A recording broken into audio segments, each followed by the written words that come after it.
আমরা আল্লাহর হক আদায়ের জন্য আমরা চেষ্টা করি, আর মানুষের হক আদায়ের জন্য আমরা চেষ্টা করে থাকি। আমরা আল্লাহ তাআলার কাছে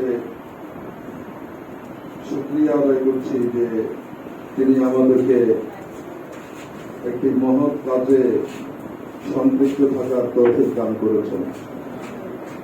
বিপদগ্রস্ত মানুষের পাশে দাঁড়ানো এটা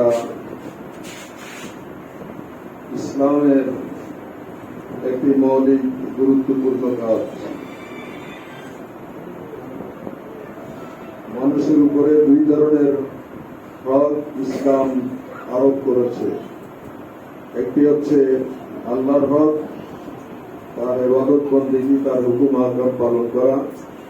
আরেকটি হচ্ছে বান্দার হক।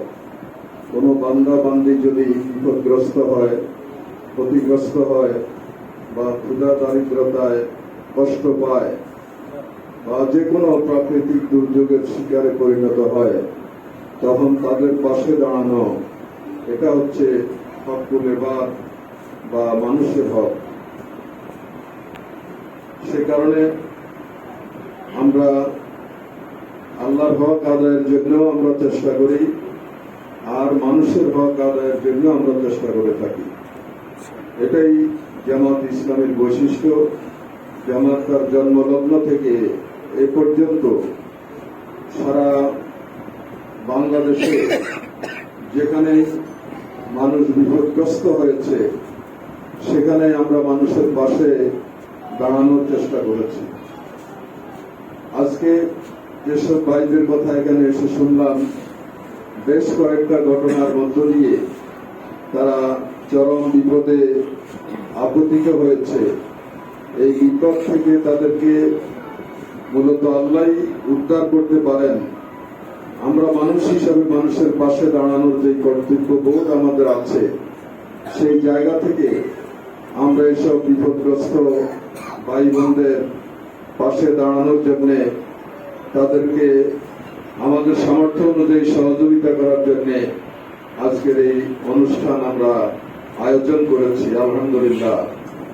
আল্লাহর নবী বলেছেন, ইরহামু মান ফিল আরদ ইয়ারহামুকুম মান ফিস সামা। তোমরা জমিনে যারা আছে তাদের প্রতি দয়া করো, তাহলে আসমানওয়ালা তোমাদের প্রতি দয়া করবেন। যারা বিপদে মানুষের পাশে দাঁড়ায় না, আল্লাহ তাআলা তাদেরকে তাদের বিপদে সাহায্য করেন না। এটা আমাদের উপরে যেমনি ভাবে দায়িত্ব, এটা প্রতিটি নাগরিকেরই দায়িত্ব যে পরস্পরের বিপদ মুসিবতে, সমস্যা বা বিভিন্ন সংকটে আমরা পরস্পরের পাশে দাঁড়াবো। কারণ ইসলাম একটি মানবিক জীবন আদর্শ। মানুষকে নিয়ে ইসলামের বক্তব্য, মানুষের কল্যাণের জন্য ইসলাম, মানুষের সমস্যার সমাধানের জন্য ইসলাম, মানুষকে উন্নত জীবন উপহার দেয়াই হচ্ছে ইসলামের দায়িত্ব। মানুষকে মানুষের কাছে হাত পাতার অপমানজনক অবস্থা থেকে রক্ষা করে সম্মানজনকভাবে মানবিক অধিকার নিয়ে জীবনে বসবাস করার পরিবেশ দেয়া, এটাই হচ্ছে ইসলামের সবচেয়ে বড় আহ্বান দুনিয়াতে।